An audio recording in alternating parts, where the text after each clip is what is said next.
Nanay Belen at Ate Beth kinilig para kay Bunso Migs Malino, buong detalye alamin.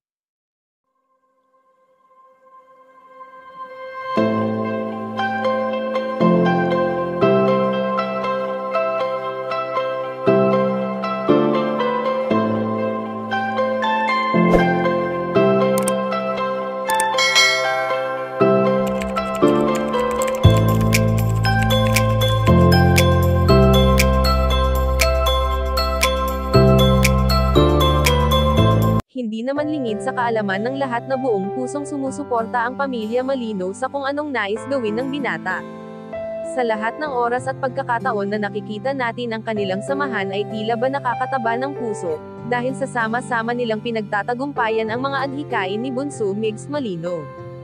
Matatandaan noong nabubuhay pa ang yumaong komedyante ay kitang-kita natin ang ligaya na kanilang nararamdaman sa tuwing sila ay magkakasama, na ngayon ay nagbibigay lungkot sa bawat isa dahil sa hindi na ito mangyayari pa. Sa tuwing may oras si Bunso Migs Malino at hindi ito busy sa kanyang mga ginagawa, ay naglalaan talaga ito ng oras upang makasama ang mga mahal niya sa buhay nang sa ganun ay makapag-relax sila na madalas naman nating nakikita sa kani-kanilang mga social media accounts. Subalit ngayon ngang wala na si Cutie Mahal sa kanilang buhay, ngunit sa puso't isipan nila ay nakatanim pa rin ang mga alaalang naiwan nito lalo na at puro kasiyahan ang dinala nito sa kanilang bahay.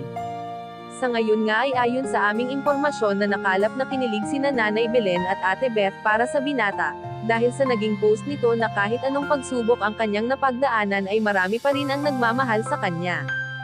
Sadyang banibles ang katulad ni Bunso Migs Malino na walang ibang hinangad kundi ang maging masaya lamang. Kayo mga kachika, anong masasabi nyo dito? Please leave the comment and don't forget to subscribe.